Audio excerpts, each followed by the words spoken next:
Bom dia a todos. Meu nome é Sandra, né? Alguns, acho que uma boa parte aqui já me conhece. Eu faço parte da Celso Carlos Fernandes e Meira, o jurídico do Grupo Meira Fernandes. E hoje, né, como eles já anteciparam, nosso tema é de extrema relevância e nós vamos falar sobre as medidas de combate ao bullying e um pouquinho sobre suicídio, das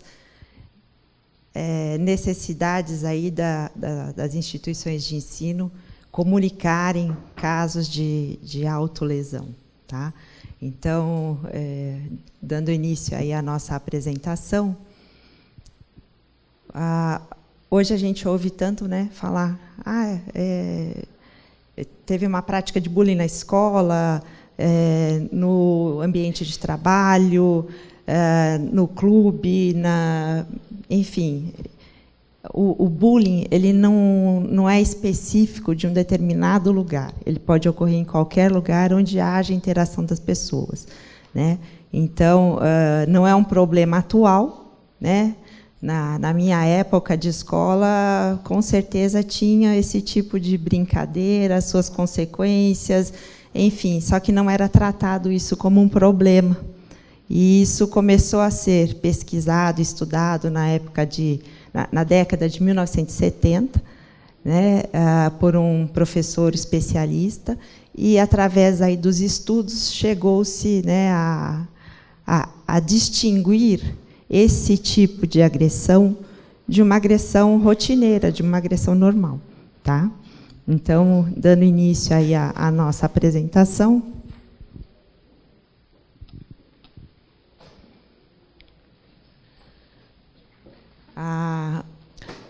O IBGE lançou uma pesquisa em 2022, na qual 40% dos alunos do 9º ano disseram ter sofrido qualquer tipo de agressão por bullying. É um número bem expressivo aí de alunos na faixa etária de 13 a 15 anos de idade, em plena adolescência, né? Então, é um índice bem preocupante e, por conta disso, né,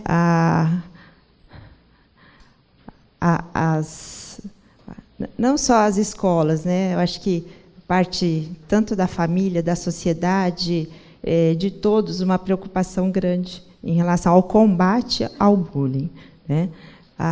Com relação à pesquisa da Meira Fernandes, que o Rogério mencionou aí no início, aqui é só uma prévia, tá? Em relação à questão de qual a maior incidência dos casos de bullying, né? E, de fato, a gente vê que seria no Fundamental 2 e no ensino médio, ou seja, na fase da adolescência, né? Na fase etária aí que as crianças estão passando de crianças para adulto, é uma transição de corpo, uma transição de mente, trabalha tanto as mudanças físicas, psíquicas do indivíduo, né, de um modo geral. Então, é nessa fase que a gente encontra o maior número de casos de bullying, tá? E aqui foi uma pergunta que nos causou bastante surpresa, né? Quando questionadas a respeito se a instituição tem algum tipo de programa de combate ao bullying, mais de 25% dos que haviam respondido não tem.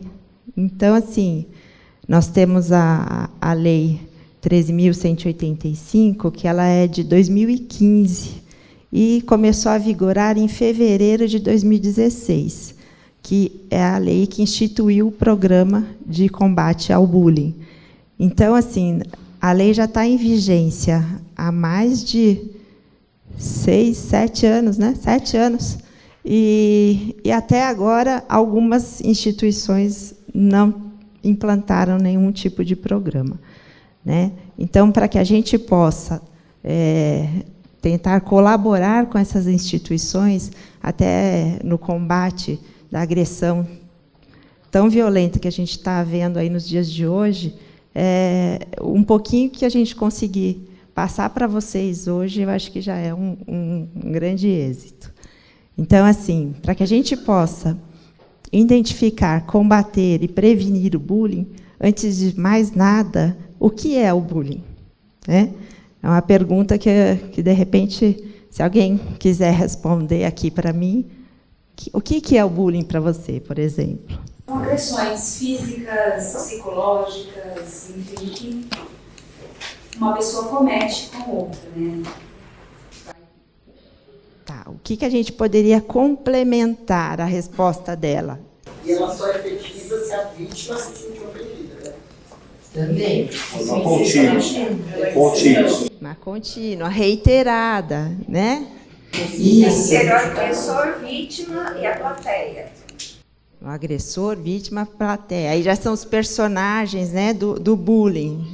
Pode. Sexuais também, né? Existe o bullying também voltado O bullying sexual também. O que mais que a gente pode colocar aí? intencionalidade e reincidência. Intencionalidade, reincidência.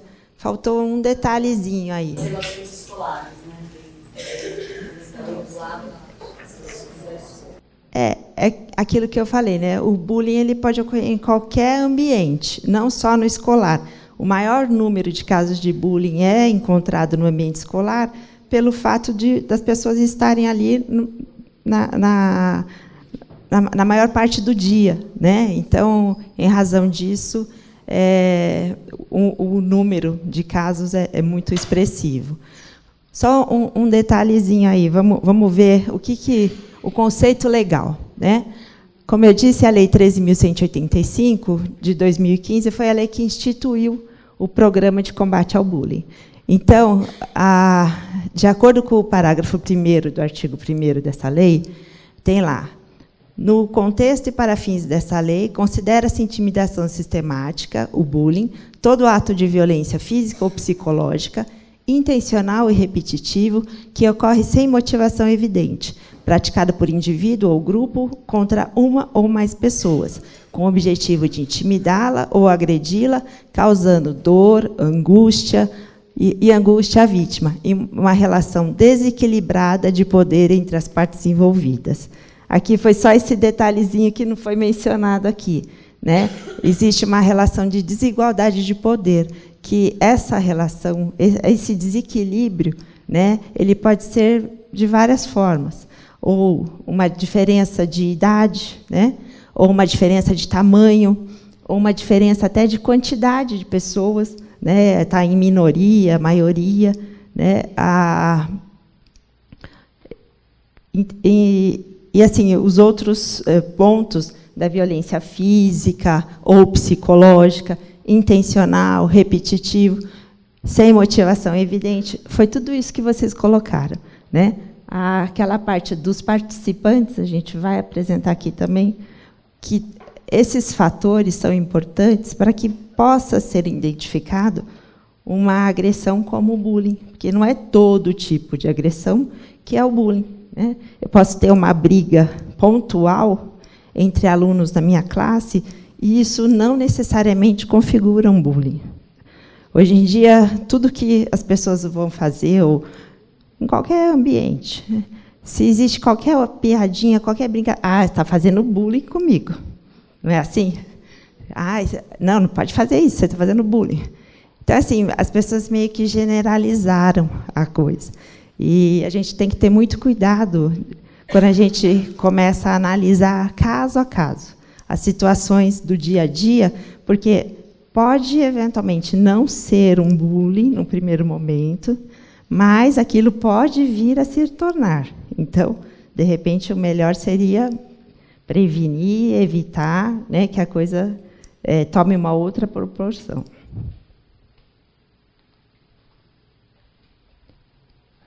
Bullying não é brincadeira, né? Aquilo que a gente falou. Às vezes as pessoas começam com uma brincadeira, só que a brincadeira acaba extrapolando, né? E a pessoa que, tanto uma como a outra, estão presentes no dia a dia, Só que, para ser uma brincadeira, tem que ser alguma coisa prazerosa, saudável, para ambos, né? As pessoas se divertem, dão risadas, tiram algum proveito daquela situação. Agora, quando passa para a área de ofensa a alguém, que ela se sinta constrangida, se sinta humilhada, se sinta, né, com uma dor, com uma angústia, ela deixa de ser uma brincadeira e passa a ser uma agressão. Então, é nesse momento que a gente tem que ter cuidado. Tá? E, às vezes, muitos casos de bullying passam desapercebidos, porque a pessoa fala, mas era só uma brincadeira, né? Por que você está fazendo tanto drama? Então, assim, a gente precisa ter cuidado ao analisar as situações. Tá? Isso no dia a dia. No dia a dia. Aqui a gente tem algumas características, né, do que configura o bullying. Aí tem a questão do ataque físico, os insultos pessoais, os comentários sistemáticos, apelidos pejorativos, né? Aquele menino que chega todo dia e pega no pé do outro porque ele é baixinho, ou porque ele é gordinho, ou porque ele usa óculos, ele tem espinha, enfim. Ameaças, né? Grafites depreciativos, expressões preconceituosas, o isolamento social consciente, né? Sempre deixa aquela criança de lado, ela vai ficando isolada, pilhéria, essas piadinhas, né? E aí também temos a intimidação sistemática na rede mundial de computadores, que é o cyberbullying, que quando se utilizam os instrumentos que lhes são próprios para depreciar, incitar a violência, adulterar fotos, dados pessoais, com o intuito de criar meios de constrangimento psicossocial. Aí, normalmente, os ataques eles acabam acumulando mais do que um tipo de ação. Eu posso ter vários tipos, né? Ataques físicos repetitivos contra a pessoa ou algo da sua propriedade, né? O aluno está lá sentado na sua carteira, de repente o outro vem, dá um cutucão, dá um tapinha, ou pega o estojo dele, taca no chão, o celular, quebra ou esconde. Isso também é uma prática de bullying, tá? Insultar a vítima, espalhar rumores negativos sobre ela, depreciar a vítima sem qualquer motivo, o isolamento social, fazer que a vítima se envergonhe na frente de outras pessoas. Às vezes, o agressor ele sabe de alguma particularidade dessa pessoa e acaba expondo ela perante terceiros, né? No sentido de ridicularizar, de humilhar. E isso tudo acaba causando um constrangimento, né, nessa pessoa. Fazer comentários depreciativos sobre a família da pessoa, o lugar que ela reside, né, o tipo de moradia, o padrão, né, a pessoa quer deixar a vítima lá embaixo, né, humilhar ela e expor uma determinada fragilidade, uma inferioridade, né? Fazer chantagem, às vezes ela quer obter alguma vantagem com isso. Olha, eu sei de tal coisa, você vai ter que me responder os exercícios tais e tais, porque senão eu vou espalhar tal coisa. Isso ocorre muito, né? Infelizmente. Alcunhas, apelidos pejorativos e ridicularizantes, tecnologias de informação, né, que é para a prática do cyberbullying, criar páginas falsas, grupos de WhatsApp, comunidades ou perfis sobre vítimas em sites de relacionamento com publicações. É muito comum a gente receber aqui consultas no sentido de que, olha, criaram um grupo do WhatsApp e estão espalhando alguma coisa sobre ou um aluno ou um professor, já tivemos casos aqui, ou criaram uma página e adulteraram as imagens da página, colocaram fotos, né, como se fosse uma outra pessoa passando tipo, uma foto pornográfica com a imagem do rosto da professora, né? Isso parece um absurdo, mas acontece, né? Acontece. Às vezes a gente fica assim, né? Nossa, que horror, né? Mas infelizmente a imaginação do cyberbullying, ela é uma coisa impressionante, né? Aí, como foi dito lá na hora que eu perguntei sobre o bullying, existem os personagens, né, os participantes do bullying. Aí a gente tem a figura do agressor, que é o autor ou o bullying, a vítima e a testemunha, o espectador e a plateia. Por que é importante a gente saber, né, identificar os participantes? Porque com isso eu vou estar conseguindo monitorar os alunos, né? O bullying, o agressor, ele é aquele que pratica, né, a agressão. E ele faz aquilo para tentar se empoderar, né? Ele quer humilhar alguém sem nenhum motivo aparente, mas no intuito de como mostrar um poder. É como se fosse ele querer se endeusar, né? Vamos dizer assim. Até não seria ele quer ser o maioral, vamos dizer assim. Eu vejo algumas vezes que ele quer tirar o foco dele também. Ele quer tirar o foco pelo holofote dele e colocar em outro. Às vezes isso também ocorre, porque na grande maioria dos casos o bullying ele também está passando por algum determinado sofrimento. Às vezes ele não quer expor aquilo. Então, é exatamente isso que você disse. Se ele chamar a atenção para uma outra pessoa, isso, né, tira o foco dele e a vítima que vai ser o objeto ali, né, daquela agressão. Então, assim, como identificar esse agressor no ambiente escolar, né? Isso é muito importante. Então, normalmente, o bully é aquele que começa a fazer as piadinhas, coloca o apelido no amigo, aquele apelido pejorativo. Ele sempre está envolvido nas brigas e discussões, quer seja com os amigos ou até mesmo com os professores. Ele tem um certo destaque, né? Pode até ser o bom aluno, mas ele pratica, às vezes, talvez até de uma forma inconsciente, mas no intuito de humilhar, de causar a dor e o sofrimento daquele outro coleguinha. Tá? Aí nós temos a vítima. A vítima é aquele alvo, né?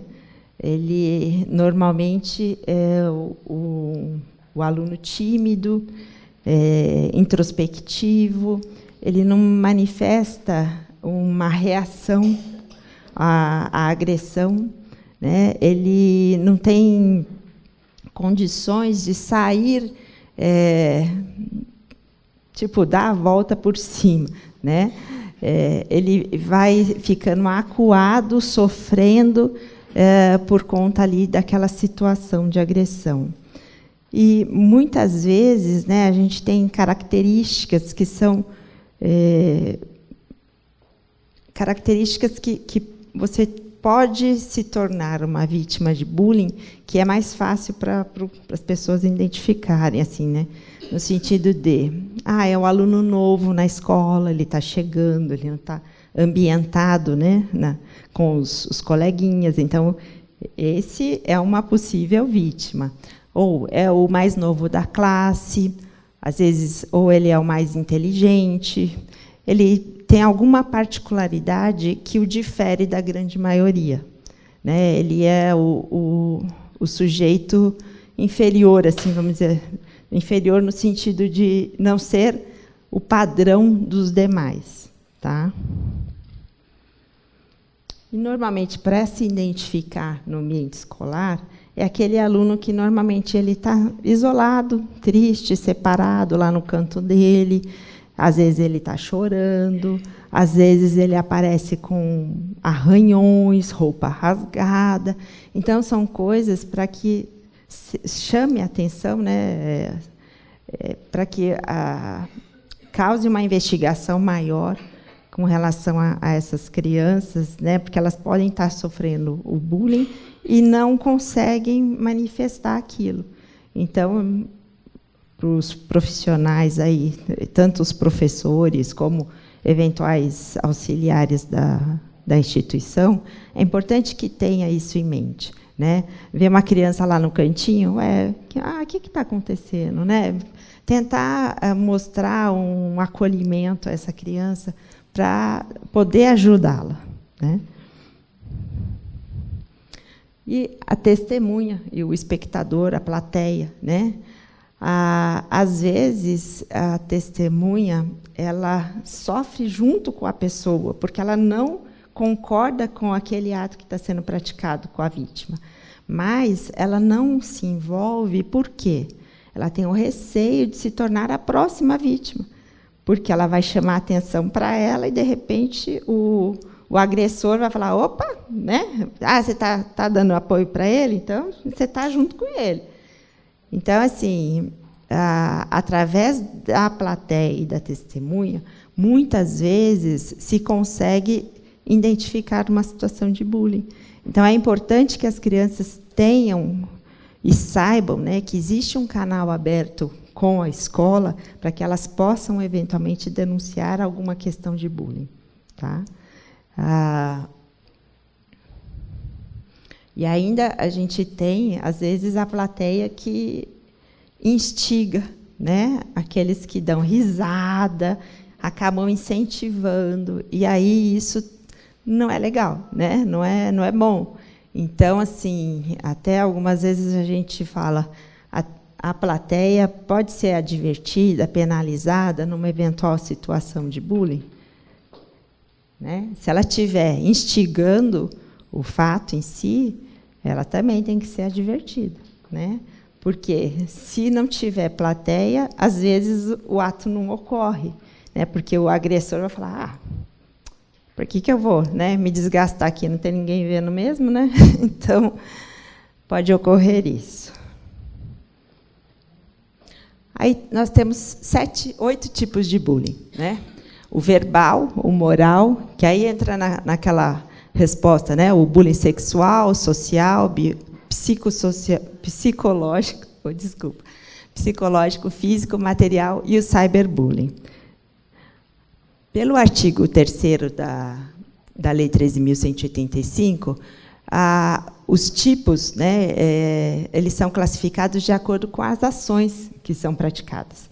Então, no verbal, insultar, xingar, apelidar pejorativamente. No moral, difamar, caluniar, disseminar rumores. Sexual, assediar, induzir, abusar. O social, ignorar, isolar, excluir. O psicológico, perseguir, amedrontar, aterrorizar, intimidar, dominar, manipular, chantagear, infernizar, né? São todas as ações que mexem com o psicológico. Tá? O físico, socar, chutar, bater. Material, furtar, roubar, destruir pertences de outrem. E o virtual, depreciar, enviar mensagens intrusivas da intimidade, enviar e adulterar fotos e dados pessoais que resultem em sofrimento, ou com o intuito de criar meios de constrangimento psicológico e social. Né? Então, dependendo da ação que é praticada, às vezes ele pode ser classificado como vários tipos. Né? Eu posso ter tanto a agressão física, né, que chutar, bater, machucar de alguma forma, como uma material ou uma física e psicológica, enfim. Aí, dependendo das ações que foram praticadas, a gente tipifica a classificação do bullying. Aí, quando a gente fala no bullying virtual, né, que é o tipo de bullying que ocorre pelos meios eletrônicos, com mensagens difamatórias ou ameaçadoras, né, é o o bullying talvez mais agressivo, porque a velocidade e a propagação da mensagem é muito rápida, né? Então, qualquer coisa que as pessoas postam hoje, em fração de segundos, todo mundo, nossa, você viu tal coisa? Você viu? É muito rápido. Então, assim, a dimensão da propagação acaba gerando um dano muito grande para a vítima, né? Que, às vezes, acaba até chegando a se suicidar, porque ela se encontra encurralada de uma tal forma que ela não vê saída para aquilo, né? Ela está angustiada, está passando ali por um sofrimento que ela fala, nossa, vazou alguma coisa, como é que meus pais vão saber disso? Como é que eu vou encarar a minha mãe? Ou como é que eu vou dizer que... N situações, né? Nós, às vezes, recebemos aí algumas consultas nesse sentido, com relação a questões de cyberbullying, e o grande segredo aí é que, realmente, você tem que ser muito ligeiro para tentar conter aquilo o mais rápido possível, né? Porque a repercussão é muito rápida. As pesquisas revelam que 1 a cada 10 jovens já sofreram bullying virtual. Então, é um número bem expressivo, né? E, normalmente, são pessoas de grupos minoritários. As mulheres, os negros, homossexuais, são pessoas que são mais frágeis, né, vamos dizer assim, que são as vítimas aí desse ataque, né? E como o cyberbullying ele não ocorre cara a cara com a pessoa, né, que é diferente das outras modalidades, o agressor ele tem a falsa conotação que ele está ali no anonimato, que ele não vai ser pego porque ele está protegido, né? Graças aí à tecnologia, hoje já não é bem assim, né? A gente consegue chegar aí no ID do computador, enfim, rastreando as informações, a gente consegue apurar o agressor. Então, aqui a gente tem algumas condutas, né, de cyberbullying. Divulgação de fotos, áudios e vídeos com o objetivo de constranger uma pessoa, ofensas e agressões verbais e psicológicas no mundo virtual, brincadeiras ofensivas que possam se tornar um tipo de humilhação pública, falar mal de uma pessoa para outras nos canais virtuais, satirizar a aparência de uma pessoa, marcar usuários com fotos e publicações vergonhosas, ameaçar, machucar, bater, difamar ou tirar a vida de alguém, a invasão de contas, né, como e-mail, perfis. Às vezes as pessoas utilizam aí as redes sociais se passando por outras pessoas para obter alguma informação, às vezes acabam chantageando com fotos pornográficas, enfim, a pessoa faz se passar por outra pessoa e acaba se utilizando dessa vantagem, né, para expor a vítima. O abuso moral, os trotes online, o flaming, o power revenge, a sextorção, o estupro virtual. Então, são formas aí de condutas que podem caracterizar aí a situação do cyberbullying, tá? Aí, quando a gente fala dos objetivos do programa, né, a Lei 13.185, no seu artigo 4º, ela coloca lá quais são os objetivos do programa de combate ao bullying, né? Prevenir e combater a prática da intimidação sistemática, o bullying em toda a sociedade, capacitar docentes e equipes pedagógicas, implementar e disseminar campanhas de educação, conscientização e informação, instruir práticas de conduta e orientação dos pais, familiares, é muito importante a participação não só do colégio, e sim de toda a sociedade, da família principalmente. Dar assistência psicológica, integrar os meios de comunicação, isso tudo está lá no artigo 4º da lei, tá?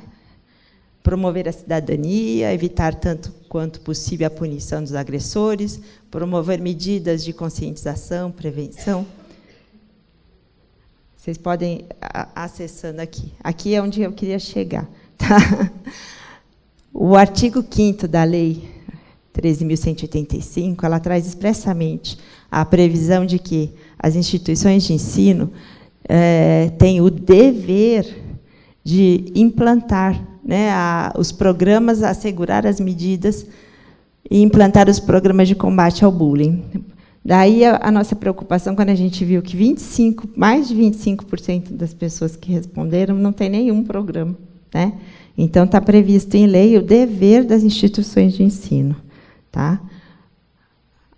Se não bastasse a Lei 13.185, ainda tem a Lei 13.663, que incluiu no artigo 12 da LDB 2 incisos, reforçando a necessidade de implantação de programas de combate ao bullying. Então, hoje, a própria LDB já traz a previsão de que é dever da instituição de ensino implementar os programas de combate ao bullying. Tá? Então, temos a Lei 13.185, a Lei 13.663, a própria LDB, como eu disse, né? E, se, porventura, a instituição não faz a implementação do programa, o que acontece? Ela está descumprindo o seu dever. Dever esse que ela tem por conta de... Ela fecha um contrato de prestação de serviços com os pais.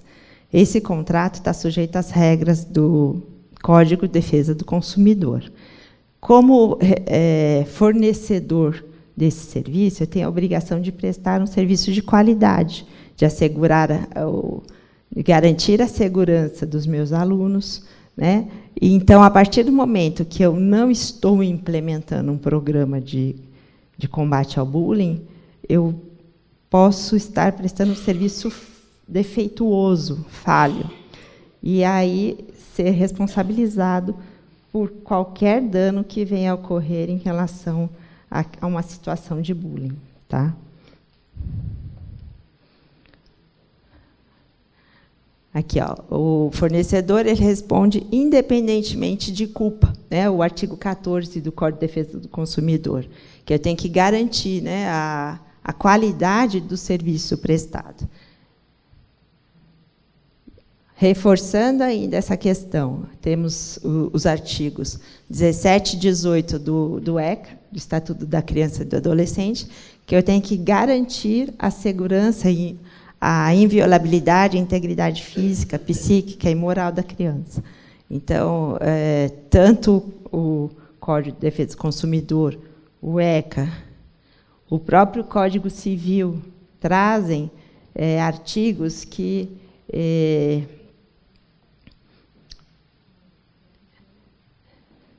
só um minuto. Estou respirando.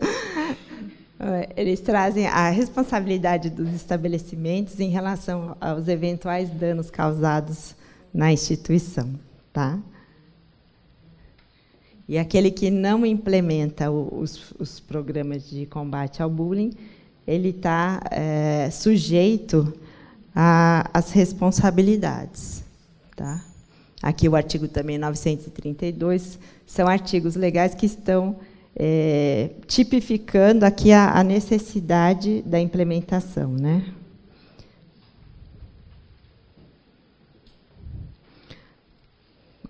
Como uma das medidas de combate ao bullying, nós aqui da Celso Carlos temos a orientação dos nossos clientes de inserir nos contratos de prestação de serviços uma cláusula prevendo o comprometimento dos pais, alunos e os alunos, pais e responsáveis, que eles vão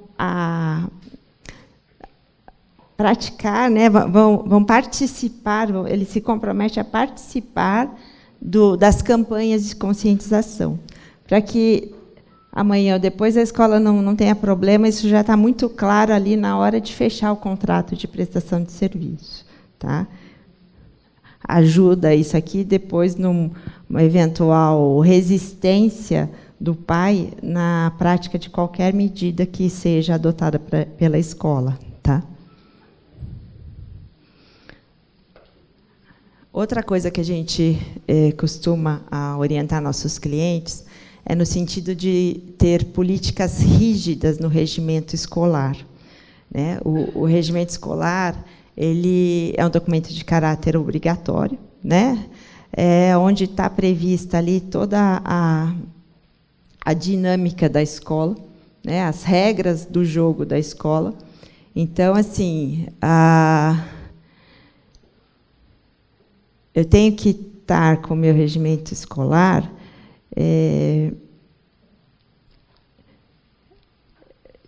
de uma forma que os pais tenham conhecimento das penalidades que podem ser aplicadas no caso de eventuais medidas corretivas. Tá? Então, é importante que o regimento traga isso sempre de uma forma clara e transparente, para que não se alegue o desconhecimento. Tá? Aqui tem uma breve apresentação, que eu acho importante isso, para que a gente possa identificar quais as medidas a serem tomadas. Então, eu tenho que distinguir o que é um ato indisciplinar e o que é um ato infracional. Porque as condutas que eu vou conduzir essa situação são diferenciadas. Né? Então, não é todo ato indisciplinar que é um ato infracional. Né? Então, qual que é a diferença disso? O ato indisciplinar ele nasce do descumprimento das regras, do regimento, das legislações, de um modo geral.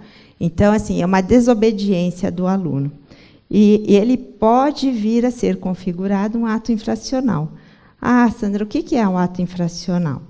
É o ato, a conduta, né, descrita como ou uma contravenção penal ou como crime. Só que, como ele é menor de idade, ele não ele é inimputável, né? Então, ele segue a legislação do Estatuto da Criança e do Adolescente. Perante o ECA, criança é a pessoa até 12 anos incompletos. E o adolescente é de 12 completos até os 18 incompletos. Tá? Às vezes, vocês podem ouvir aí algumas... aquele adolescente de 19 anos. Até é justificável essa confusão, porque, pela OMS, a classificação etária é diferente. Então, o adolescente, pela OMS, a Organização Mundial de Saúde, vai de 10 a 19. Então, assim, para que facilitar, né? Vamos complicar. Mas aqui, para fins de ato infracional, a gente utiliza o Estatuto da Criança e do Adolescente, então, criança até 12 incompleto, e o adolescente de 12 a 18 incompleto. Tá? A forma de conduta é diferente porque o ato indisciplinar ele é apurado na própria escola, ele é um procedimento administrativo. Né? E, quando ele passa de um ato indisciplinar para ser caracterizado como um ato infracional, aí a conduta da escola é diferente. Por quê? Ela vai ter que comunicar conselho tutelar, fazer boletim de ocorrência, dependendo aí da faixa etária e da gravidade do ocorrido. Tá? Gente, eu estou correndo um pouquinho, porque o nosso tempo é curto, mas eu queria passar muitas informações para vocês.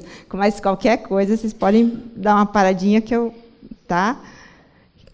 tento explicar. Então, aquilo que eu falei, o regimento ele tem que estar muito claro em relação às eventuais penalidades que eu possa estar aplicando, as medidas disciplinares que eu possa estar aplicando, né?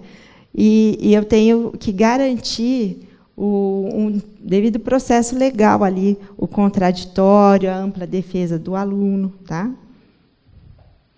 Então, algumas medidas disciplinares, né? O aluno, ele, dependendo da gradatividade aí da falta cometida, né? Eu tenho que aplicar medidas gradativas. Então, eu começo com uma advertência, retiro o aluno da sala de aula, mando ele para a diretoria, suspendo o aluno, comunico aos pais uma advertência escrita, né? A suspensão por dias letivos, né? Mas isso tudo eu só posso aplicar se tiver previsto no meu regimento, tá? E até mesmo em relação à transferência compulsória. Por favor. Em relação a isso, por exemplo, a diretoria de ensino da escola, eles não autorizam colocar no regimento escolar, por exemplo, a transferência e nem a suspensão mais. Então, a gente coloca, eles não colocam. Só quando a gente tira que eles não conseguem homologar o regimento escolar. Aí, assim, é uma questão de interpretação, acho que da diretoria de ensino, e, na pior das hipóteses, eu acho até que cabe uma medida judicial aí em relação a isso. Por quê? A questão da transferência compulsória, nós tivemos alguns regimentos aí que a gente realmente viu que havia proibição, né, de transferência compulsória, porque se preza pelo acolhimento do aluno, ainda que ele seja um infrator, né? O papel da escola não é simplesmente, esse é aluno problema, eu vou me livrar dele. Não. Esse aluno eu tenho que trabalhar, tenho que trazer ele de volta para ele perceber que ele está praticando um ato que não é correto, né? Então, preza-se muito essa conduta, né? Eu, particularmente, eu acho que tem situações e situações. Então, cada caso é um caso, a gente teria que analisar em concreto. Por quê? Às vezes eu tenho casos de faltas indisciplinares que chegam numa situação insustentável e não tem como eu manter aquele aluno, né? Então, como que eu não posso fazer uma transferência compulsória ou por questões disciplinares ou transferência como medida de cautela, né? Como hoje tem alguns sindicatos que falam dessa mudança de nomenclatura, tá? Então, assim, eu, particularmente, eu acho que tem situações e situações, né? A gente não pode tentar generalizar, porque é um caso específico lá, né, da diretoria de ensino de lá que não aprova. Mas, de repente, é uma pessoa que também está passando por aquele cargo ali, que está mostrando um determinado serviço, enfim. Mas eu acho que aí cada caso é um caso, né, para ser analisado. Mas, assim, você tem uma suspensão com o aluno não tem direito de assistir a aula, mesmo ele deve ser punido, sim, mas o ECA não cai matando por ele ter direito a assistir a aula, e você está...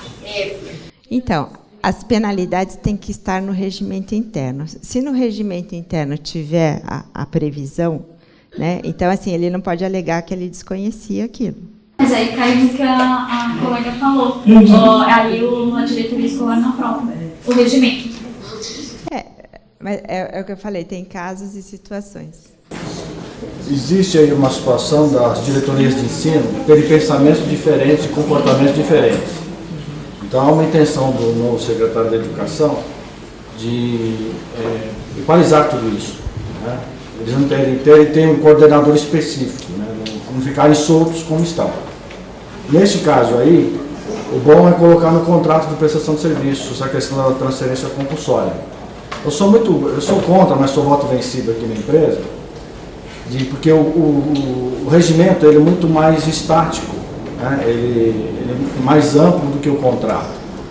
O contrato ele é mais dinâmico, né? Mas nesse caso específico, devido à região aí dessa diretora de ensino e alguns supervisores também, o ideal é colocar, nesse caso específico, colocar no contrato, ok? Ou vocês também podem criar um documento anexo ao regimento escolar. Coloca um manual de conduta, e lá você pode colocar também essas penalidades. O contrato é uma boa via, mas pode ser criado também um manual No seu caso específico de transferência compulsória, é uma previsão legal. Então, poderia caber uma medida judicial para que seja homologado o seu regimento interno com essa previsão. Em relação à suspensão, faz parte também do regramento. Tá? O ECA, ele é lá, ele é soberano, o aluno faz o que ele quer. A gente é proibido de colocar qualquer coisa. O ECA, ele é soberano. Não adianta colocar em regimento ou que seja em contrato. Se a gente colocar, ainda que seja em contrato, mas o pai for buscar a lei, o ECA está lá. O ECA, ele faz a defesa da criança, tudo igual, tanto do agressor quanto do agredido. E a gente, quem é diretor da escola, que passa por coisas assim, sabe que às vezes você tem um aluno agressor, você tem um aluno agredido, e no fim das contas, no final de todo um processo que vem a ter, acaba que a criança agredida, ela sai da escola, ela sai, o agressor fica, porque você não pode mandar embora. Que se o pai for atrás da lei, ele ganha, não é que é claro, gente. Não haja qualquer coisa que a gente faça, não passe em cima da lei. Você pode fazer uma, se quiser direito da escola, você vai procurar algum colega de escola e você manda ele para a escola e fala, manda algo que você não quer para mim, vai, para a gente tentar começar a vida nova. É mais ou menos isso. Que ele é soberano com relação à criança. Existem até estudos que o ECA trouxe tanto direito para os menores, né, que esqueceu de colocar os deveres. Né? Mas nós aqui já tivemos caso aqui no escritório de transferência compulsória que o pai foi buscar uma nulidade na justiça e, com base em todo o arcabouço que nós tínhamos de prova, nós conseguimos manter a decisão da transferência. Então, assim, existem diretorias de ensino com posicionamentos diferentes? Existe, mas para tudo existem soluções também. Então, cada caso tem que ser analisado em específico. Tá? Então, isso é uma orientação de um sindicato, mas a legislação em si não traz nenhuma vedação legal. Tá? Então, aí teve uma indicação da Secretaria da Educação, acho que, salvo engano, 195, 2019, salvo engano, porque eu não sou péssima com os números. E aí, assim, trazia todo lá um contexto em relação a essa questão da transferência, só que, em momento nenhum, dava aquela interpretação que estava na matéria, vamos dizer assim. Então, isso também é uma coisa que a gente tem que tomar muito cuidado das divulgações, das interpretações que a gente vê por aí. Né? E sempre, é uma decisão tal, então vamos olhar essa decisão, porque, às vezes, não é nada daquilo que está sendo propagado. Então, é uma preocupação que, em relação às notícias, a forma como ela é divulgada. Né? O sensacionalismo hoje é tudo para vender matéria. Aí, continuando aqui, quando eu tenho, então, um ato infracional praticado por criança, o artigo 105 traz lá quais são as medidas previstas. Tá? Eu só vou passar aqui para vocês, rapidinho, porque isso é texto de lei. O artigo 112, se for um ato infracional praticado por adolescente, as medidas estão previstas no artigo 112, que podem, inclusive, também ser aquelas do 101. Tá? Para facilitar, aqui tem um quadro, que aí, se for um ato indisciplinar, eu só vou fazer a apuração administrativa disso e aplicar as medidas disciplinares. Se for um ato infracional, ou seja, um ato considerado como crime ou contravenção penal, eu tenho lá as medidas protetivas e socioeducativas, dependendo da idade do infrator. E, se for maior, aí está sujeito à legislação penal, Código de Processo Penal, enfim. O importante aqui é dizer também que a escola ela não aplica essas medidas socioeducativas e medidas protetivas. Tá? A escola ela só aplica as medidas educacionais. As medidas protetivas e socioeducativas são de competência da autoridade judiciária. Tá? Normalmente, as vítimas de bullying, né, elas sofrem os danos, que podem ser materiais, morais, e por conta desses danos, geram as ações indenizatórias. E, normalmente, assim, quem é responsável? A escola. Né?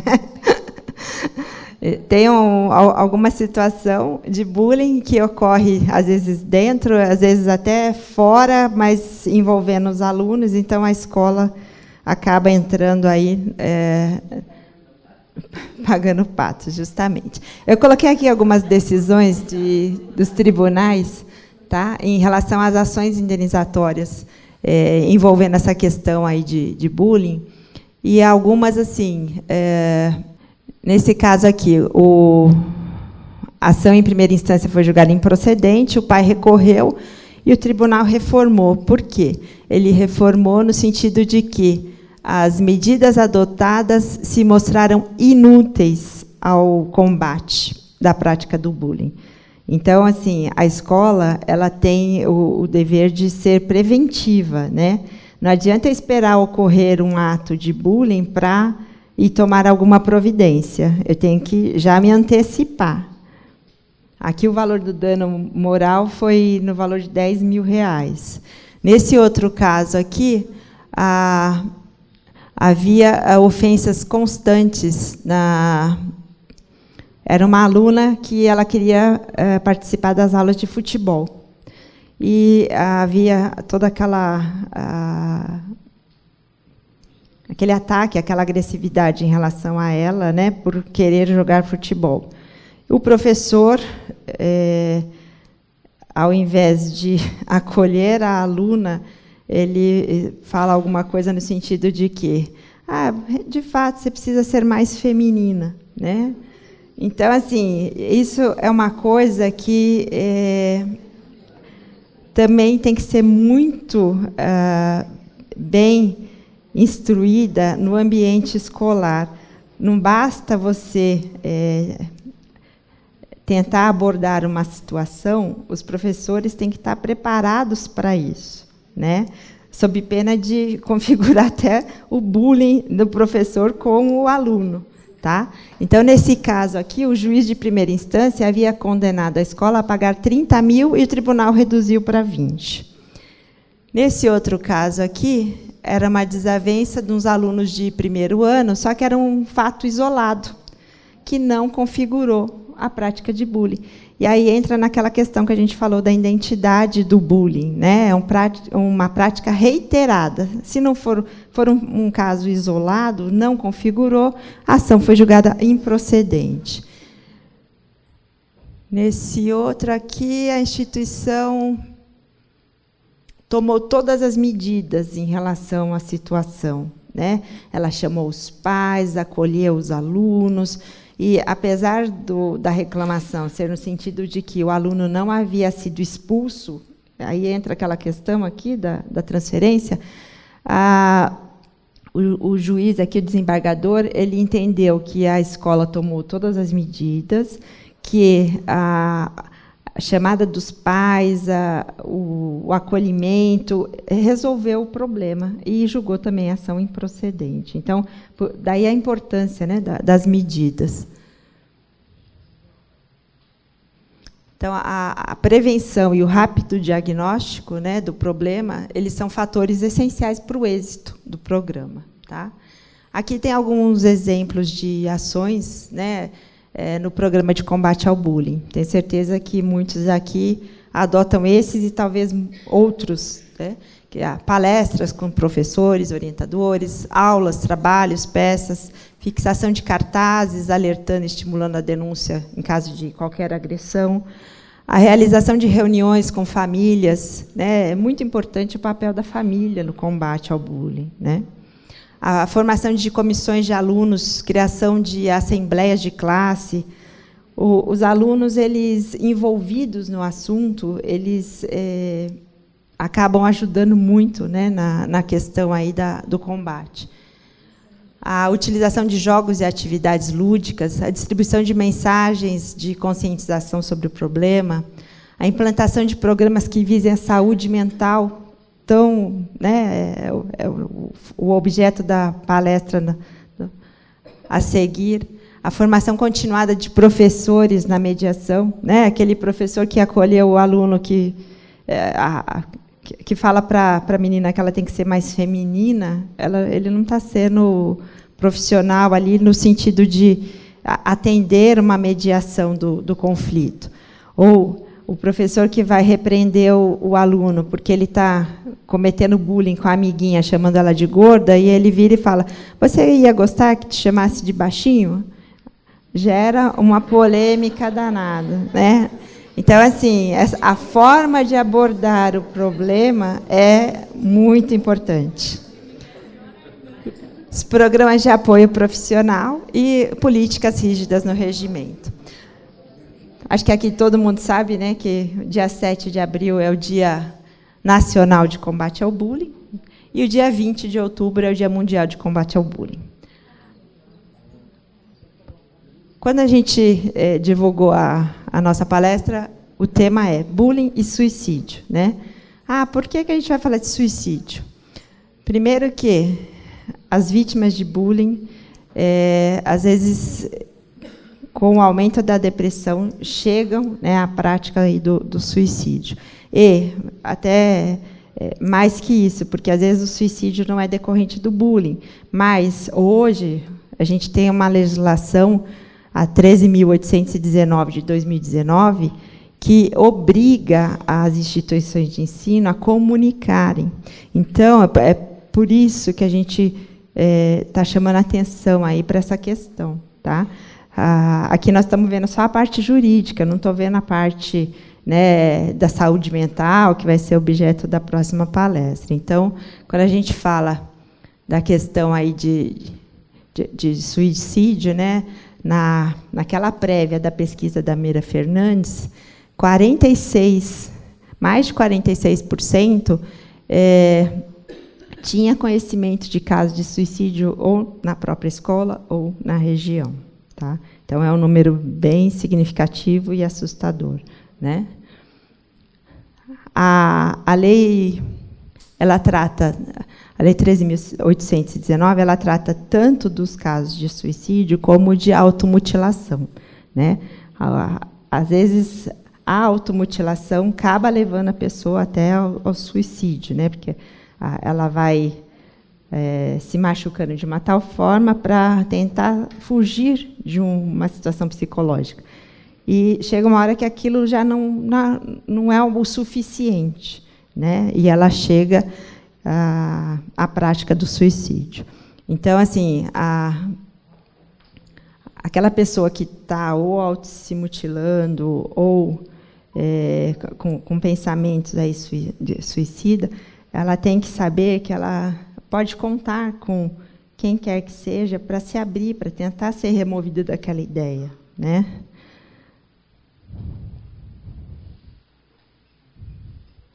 Aqui nós temos os objetivos da política nacional, né, que é promover a saúde mental, prevenir a violência autoprovocada, controlar os fatores determinantes e condicionantes da saúde mental, garantir o acesso à atenção psicossocial das pessoas, abordar adequadamente os familiares e as pessoas próximas das vítimas, informar e sensibilizar a sociedade sobre a importância e relevância das lesões autoprovocadas como problema de saúde pública, né?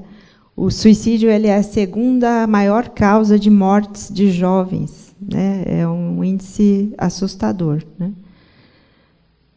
Promover a articulação intersetorial para a prevenção do suicídio, promover a notificação de eventos, desenvolvimento e aprimoramento de métodos de coleta e análise de dados sobre automutilação, tentativas de suicídio, suicídios consumados. Por quê? Isso é importante, né? São os dados estatísticos para fins de políticas contra, né? Aí, no artigo 6º, a gente tem a notificação compulsória pelas escolas. Tá? Os casos suspeitos ou confirmados de violência autoprovocada são de notificação compulsória. Tá? Então, no inciso 2º do artigo 6º, tem lá os estabelecimentos de ensino público e privados tem a obrigação de comunicar ao Conselho Tutelar.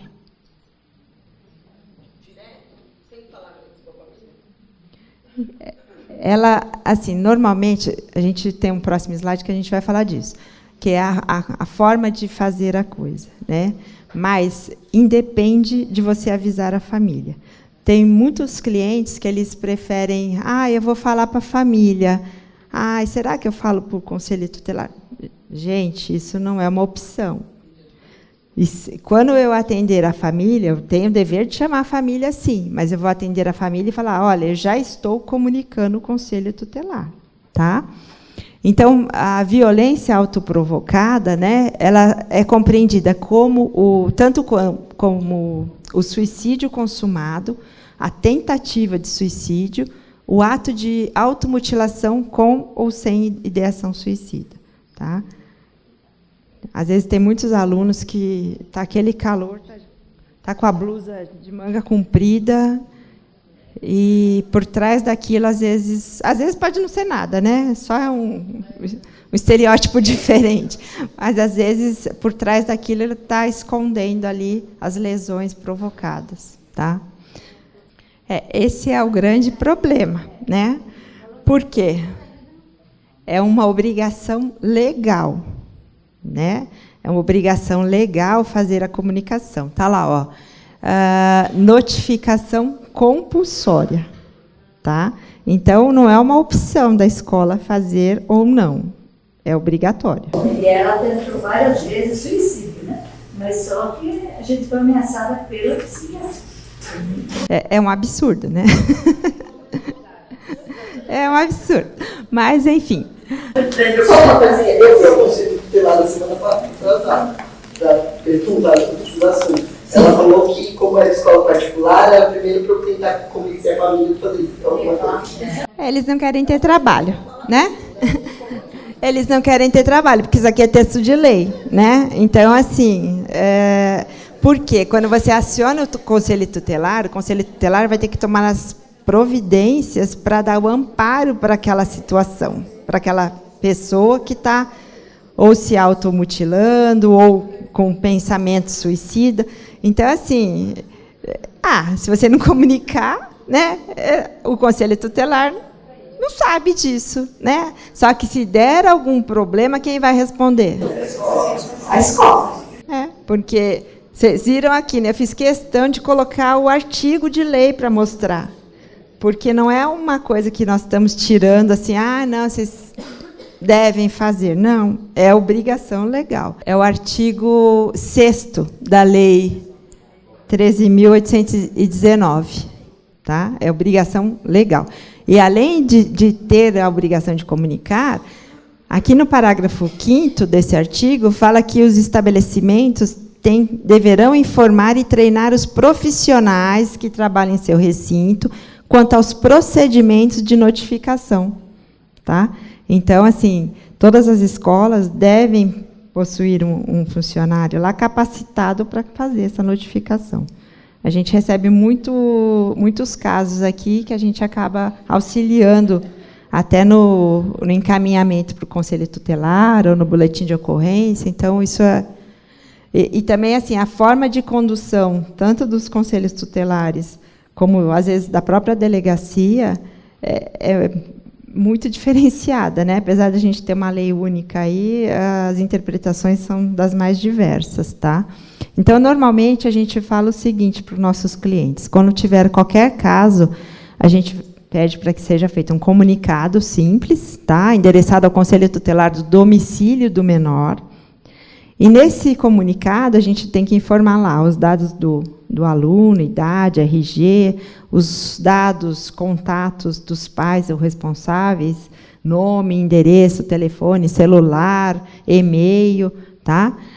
Narrar os fatos que ensejaram aquela notificação. A gente sempre pede para que seja feito de uma forma bem sucinta, né? Sem muito...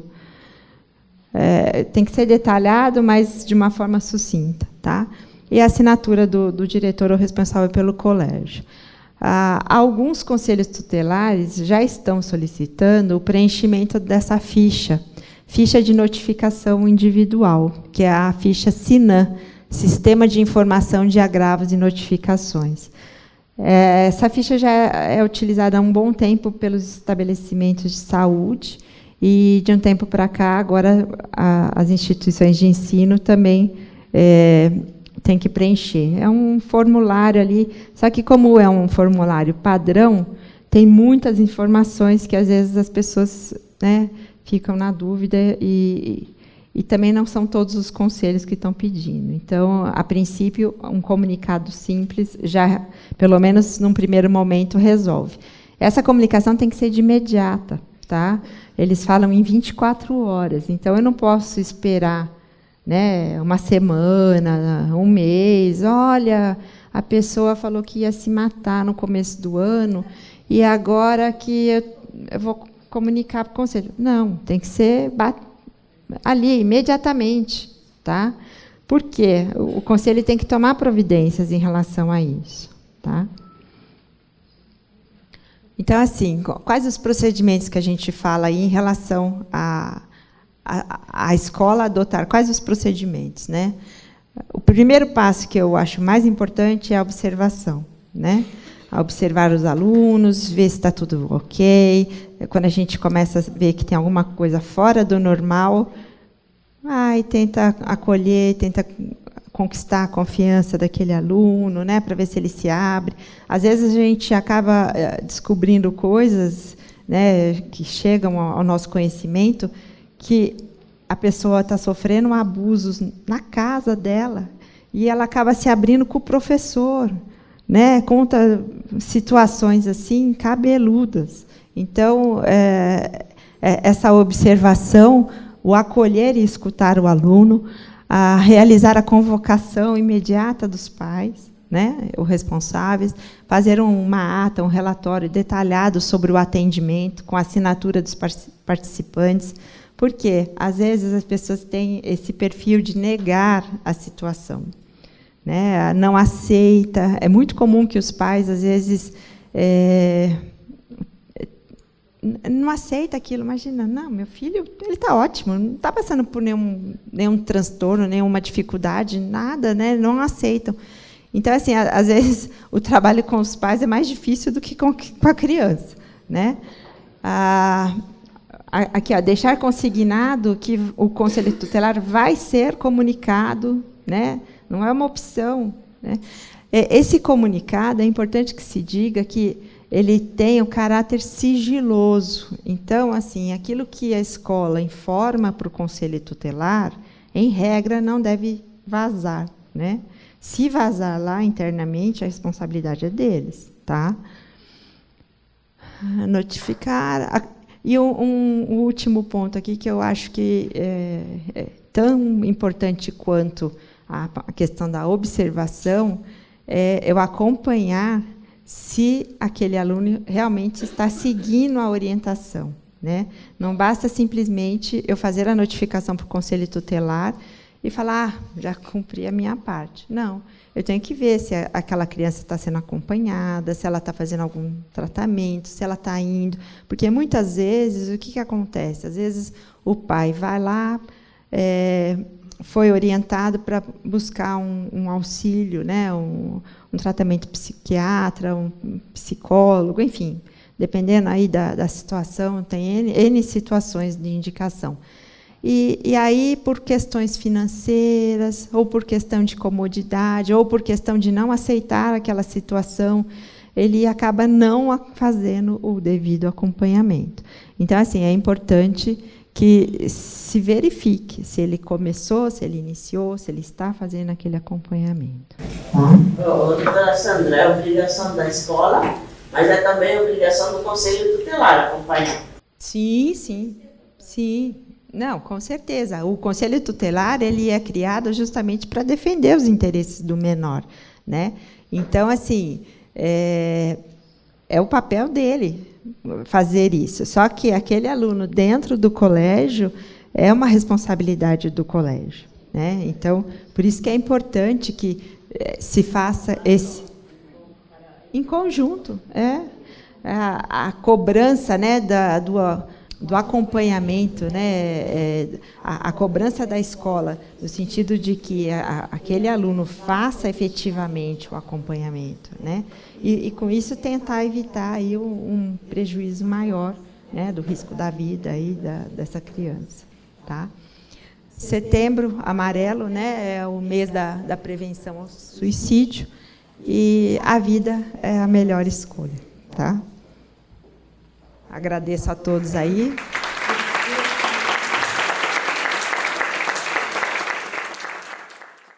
Desculpa.